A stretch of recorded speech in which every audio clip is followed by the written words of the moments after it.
Iya, aku minasan, welcome back again with Mr. K sini. One Piece Chapter 1092 akhirnya udah rilis minggu malam di Manga Plus. Well, karena manganya udah rilis, monggo without any long again, it's time to react new chapter, okay? Let's go.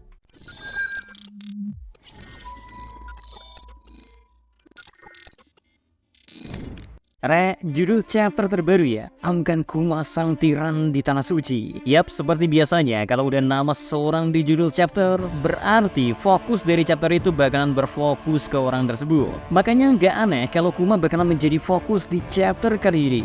Next, ke bagian cover story yang masih diisi oleh cover fan request, yang sekarang giliran permintaan dari kata Hajime yang digambarkan oleh Oda Sensei, dimana dia ingin melihat cover tentang Jinbei yang dihinggapi oleh para ikan remora raksasa. Ya, entah apakah ada hubungannya keberadaan Jinbei di cover story dengan apa yang akan dia lakuin di Pulau Gat ini? Kayaknya misteri gak ada sih, kecuali kalau kakak ini mah bisa ngertiin lagi. Keren itu kakak ini, mau subscribe beliau, oke?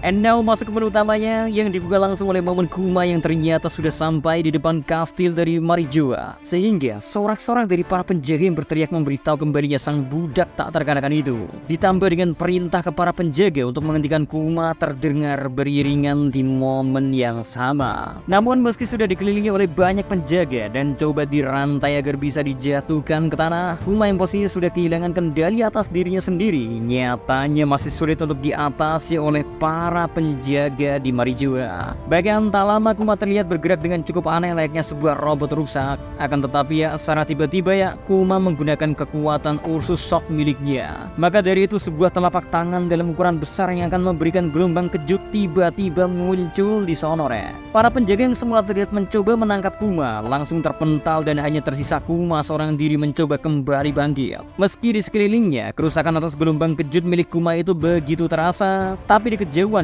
seorang ternyata masih berdiri untuk menghadang Kuma yang entah apa sebenarnya yang dia tuju. Dan orang yang sudah menunggu di kejauhan itu ya, tak lain adalah Fleet Admiral Kaido yang tanpa basa-basi bilang, "Lihat perbuatanmu. Belum lama ini baru saja terjadi insiden dengan pasukan revolusi, tapi sekarang malah kau yang kembali memporak-porandakan tempat ini." Bahkan masih di sekitar Marijoa ya, di sana beberapa Tenryubito yang menyaksikan momen itu. Seperti biasanya, bukannya kegirangan dengan keberadaan Akainu yang berarti bisa mengamankan hidup mereka. Para orang-orang sialan itu ya, di sana malah semakin mengeluh ketika melihat Akainu. Dan hal pertama yang mereka keluhkan ialah bagaimana bisa untuk pertama kalinya ketika mereka menginginkan memakan sesuatu, stok dari makanan itu malah gak ada. Ya, seperti yang pernah diperlihatkan di beberapa chapter sebelumnya, kalau kapal yang menyuplai makanan ke Marijoa memang sempat diserang.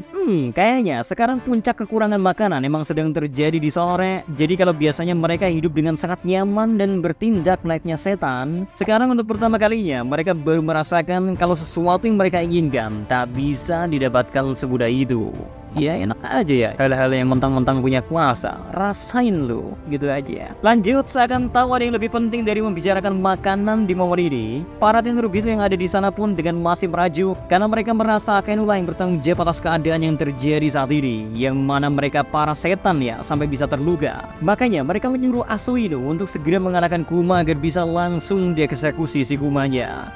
Seakan gak mendengar apa yang dikatakan oleh setan-setan sejak tadi, Akainu malah mencoba berbicara terlebih dahulu dengan Kuma. Walaupun Akainu sendiri sebenarnya tahu kalau Kuma tuh udah kehilangan kesadarannya. Soalnya Akainu sendiri bilang kan kalau mereka udah gak bisa mengandalkan Kuma, maka dia gak bisa membiarkan sosok berbahaya seperti Kuma berkeliaran begitu saja.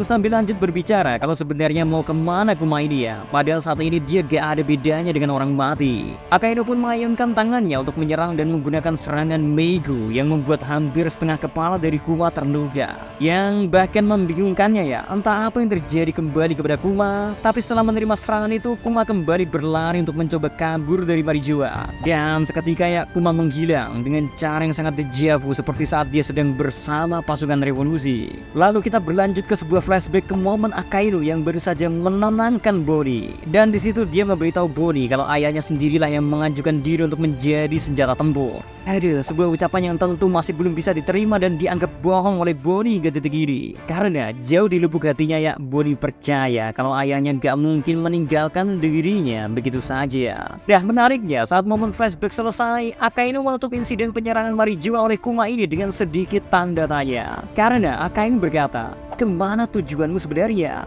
Padahal kau hanyalah boneka yang telah kehilangan segalanya, baik itu kesadaran diri ataupun hati." Ya, sebuah perkataan yang mungkin terdengar wajar andaikan keluar dari mulut seorang teman dan orang yang gak punya temperamen layaknya Akainu. Maka dari itu ya, apa cuma Misteri sendiri doang yang ngerasa kalau Akainu agak sedikit aneh di chapter ini? Kayak ada suatu hubungan yang masih disembunyikan oleh Udachi antara mungkin Akainu dengan Kuma atau malah dengan pasukan revolusi itu sendiri. Karena ya, kita tahu kan kalau sosok Akainu yang asli itu jauh dari banyak kata omong kosong yang gak perlu dan sangat satset ketika berhadapan dengan musuh. Bahkan satu hal lain yang agak aneh yaitu mengapa serangan dari Akainu malah cuman menghancurkan setengah mukanya Kuma. Bukankah harusnya Kuma yang di kondisi seperti itu gak bisa menggunakan haki dan gak mungkin menghindar juga re? Jadi kalau mau sebenarnya Akainu bisa menghabisi Kuma di momen tersebut. So ada hal menarik di sini. Nanti bisa dibahas ya di konten selanjutnya lah re. Ya hitung-hitung nambah AdSense.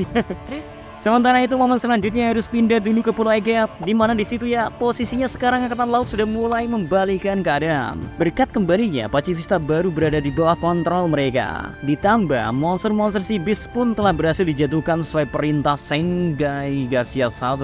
Sedangkan yang menjadi momen ditunggu-tunggu ya, akhirnya pertarungan Luffy dengan Admiral Kizaru memang sedang terjadi. Luffy dalam mode Snackman-nya sedang mencoba menyerang Kizaru sekuat tenaga. Akan tetapi mode Snackman yang biasanya terlihat sangat kuat, serangan itu mampu ditahan cukup mudah oleh Kizaru.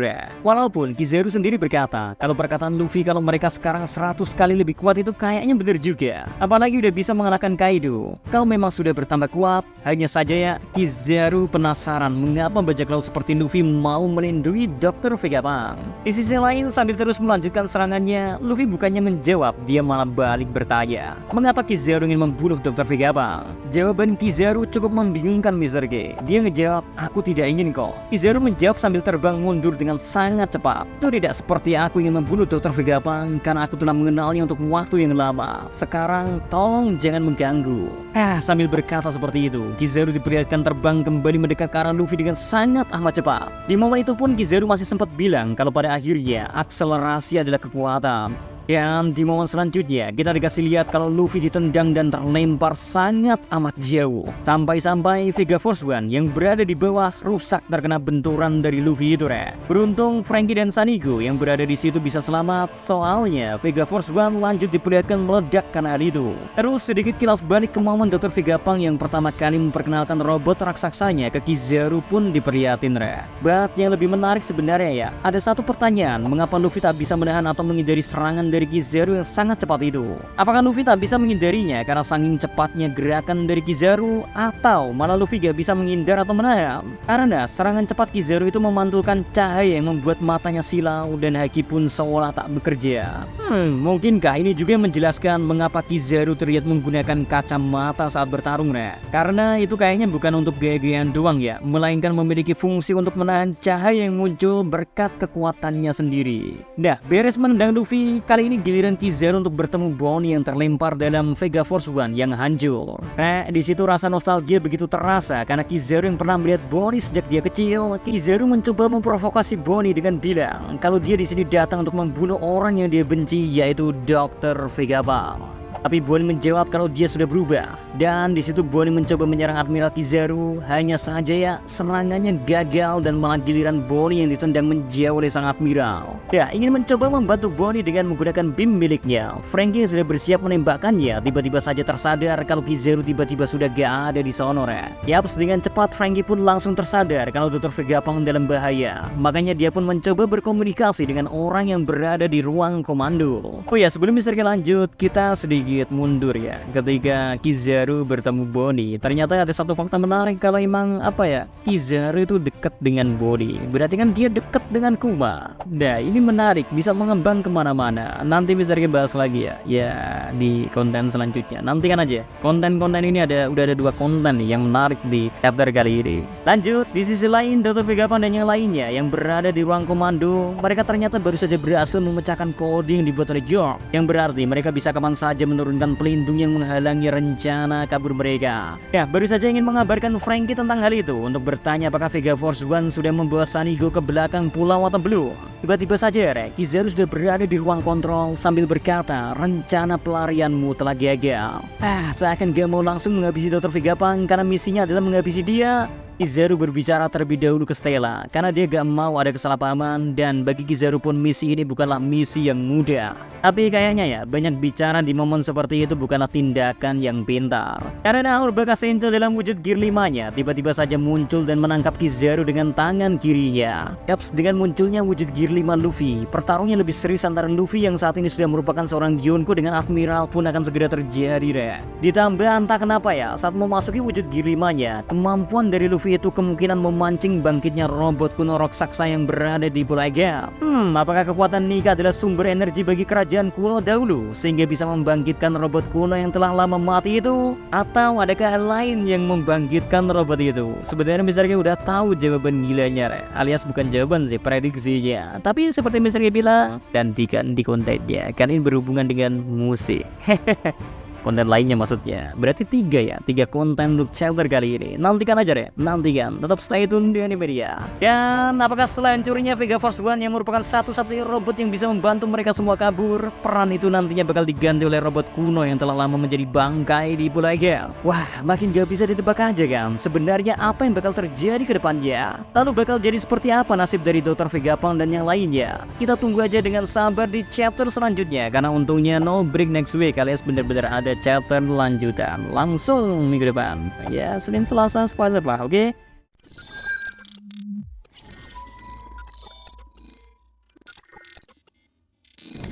So, kayaknya cukup segitu dulu terkait review chapter kali ini. Ingat ada 3 konten rahasia terkait di chapter kali ini bakal bisa bawain ke kalian dalam 1 minggu ini. Tenang aja, yang bagian paling serunya adalah musik beneran ini gila. Dan nantinya aku out ke Skypia.